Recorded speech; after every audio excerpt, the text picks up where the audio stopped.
All right, welcome back, U.S. History. This is Unit 4, Video 3, and we are getting started with the Second Continental Congress. You should be filling in your notes, and if you are in my Fall 2025 class, you know that I forgot to add this slide to the notes, and therefore you are not responsible for it. However, I would like to use this video that I'm making later on in later years, so I am going to teach this. So, only fall 2025. You don't have to worry about this, but it does give you context into the rest of it. So let's get started. When the delegates gathered in Philadelphia on May 10th, 1775, for the Second Continental Congress, they found themselves in a pretty awkward situation. War in the Massachusetts countryside had erupted 3 weeks earlier. Remember Lexington and Concord? And thousands of New England militia had the British Army pinned down in Boston. In addition, on the day of the opening session, the British held Fort Ticonderoga in New York fell to Patriot forces known as the Green Mountain Boys, that was under the leadership of Ethan Allen and Benedict Arnold. We remember both of these guys for very different things, but they were both helping at Fort Ticonderoga. The original purpose of the Continental Congress was not to make laws and supply armies, but to debate and deliver cooperative resolutions and to provide information. But now, however, necessity thrusts the matter of governing upon the shoulders of the Assembly. So we see the Second Continental Congress has a little bit of a different job than the First Continental Congress.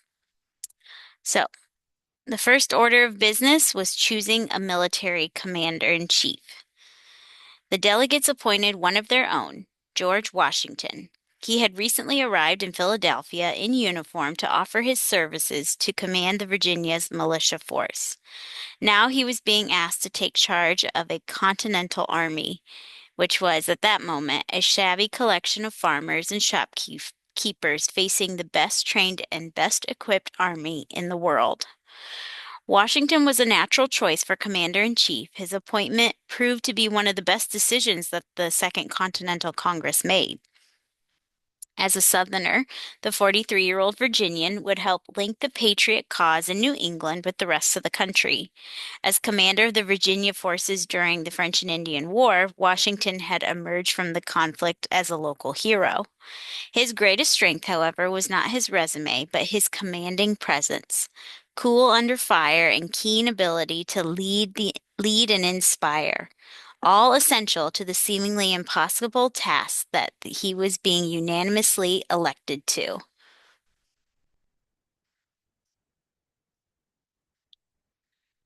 So, let's get into some of the major battles that were fought. Now, um, we are not talking about every battle that happened. In fact, there's quite a few, and you can follow, if you're really into military history, you could follow all the different campaigns, and it's so fascinating. But for our purposes here, we are just covering the basics. So let's talk about Bunker Hill, the Battle of Bunker Hill. So as Washington traveled from Philadelphia to Cambridge is just outside of Boston, to take charge of the army, word came of a major battle near Bunker Hill on the Charleston Peninsula north of Boston. And on June 16th, 1775, Patriot forces had hastily built fortifications there. The British commander was Thomas Gage, uh, and he, with contempt for the soldier farmers opposing him, ordered a frontal assault on the entrenched patriots the next day. And in an attempt to conserve their very limited ammunition, Patriot leader William Prescott reportedly ordered the troops, "Don't fire until you see the whites of their eyes." So when the British charge failed, their commander, the British one, ordered a second assault. When that one failed, he ordered a third. The Patriots, having used all of their ammunition, were then forced to retreat. The British won, but the victory was very costly to the British. They suffered more than 1,000 casualties among the 2,000 soldiers that were sent up the slope. So, This was kind of showing you that even though the British won, was it worth the win?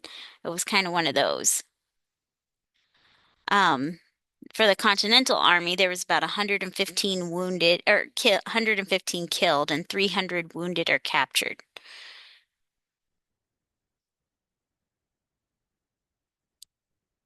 This encounter showed that the colonial militia could stand up against the British Army, and that was important.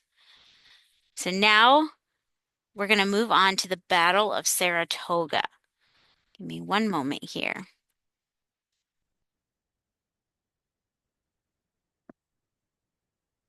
So we're jumping ahead quite a bit because the Battle of Bunker Hill is one of the first.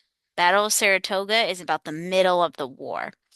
So this is a turning point.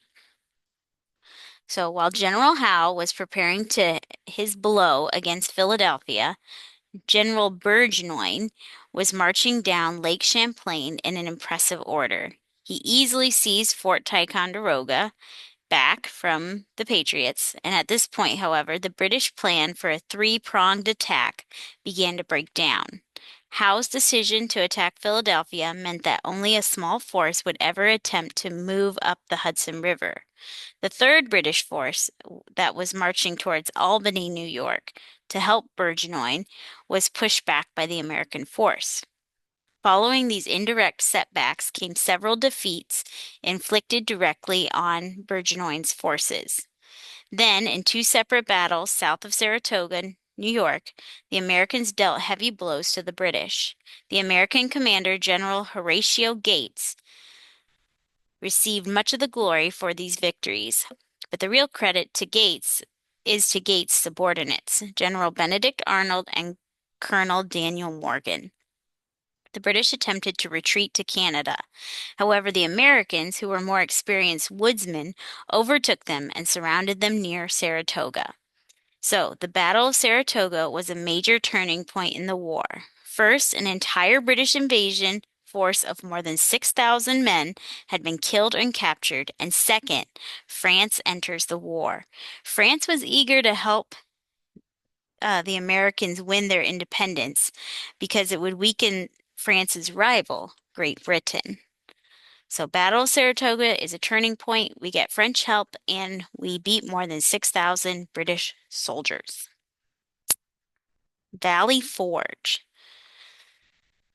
So, after our surprising victory at Saratoga, France officially recognized the United States as a separate nation and then entered the war against its old enemy, the British.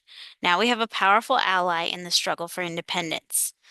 Word of the French alliance did not reach America until the spring of 1778. Meanwhile, Washington and his army went through perhaps the darkest period of the war. With the British controlling the former capital of Philadelphia, the American army made its headquarters for the winter of 1777 to 78, some 25 miles away at Valley Forge. The army had built a camp there, and it was a city of wooden barracks and huts. But the soldiers were hungry, they were ill-clothed, and few of them had whole uniforms. Washington could do very little to relieve the suffering of his men, and for one thing, the general had only the worthless paper currency of the Continental Congress to buy supplies. Farmers and merchants found it far more profitable to sell their goods to the British in Philadelphia, who paid in gold and silver. Despite the hardships, Washington's men endured surprisingly well, and Baron Friedrich von Steuben came to Valley Forge to help them. In his splendid German uniform, he served as the drill master of the Continental Army, and he he taught the American forces how to march properly and how to maneuver in battle. And he built on their experience and he set them up for success for the end of the war. So there was a good thing that came out of a very dark time and a very harsh winter. Now we're going to move on to the Battle of Yorktown. Give me one moment here. This is big. This is the end of the war. So, By the late summer of 1781, Cornwallis had amassed a force of over 7,000 troops. Cornwallis is British, so the British have amassed a force of over 7,000 troops. The Marquis de Lafayette, commanding the outnumbered Continental forces in Virginia, watched the alarm. Although he shuddered and he didn't want to shoulder the burden of leadership, he did. And he confided even in a letter at the time, when one is 23, has an army to command and Lord Cornwallis to oppose, the time that is left is none too long for sleep. At the end of August, the French fleet under Admiral de Grasse sailed up to Chesapeake Bay, landed 3,000 French troops to join Lafayette, and defeated the British fleet. Suddenly, Cornwallis found himself in trouble. Not only was he cut off by sea, but also the arrival of Washington's Continental and large force of French regulars meant that he was outnumbered and surrounded. Washington had been leaking false reports that said he planned to attack the British in New York, but instead he was actually marching to Yorktown. Admiral de Grasse's victory had been an unexpected bonus for Washington, who now caught the ill-fated Cornwallis in a trap. Um, and eventually, after a desperate attempt to break the siege, Cornwallis yielded to the inevitable, asking for terms of surrender on October 17th, 1781. 2 days later, 7,000 British soldiers marched between 2.5-mile lines of American and French troops to lay down their arms. Cornwallis was not present. He claimed to be ill. One of his subordinates carried the general's sword to the French commander, General Rochambeau. The French general took his head and pointed him to Washington, who understood the insult of Cornwallis's absence, and directed that the sword be given to General Benjamin Lincoln, Washington's subordinate.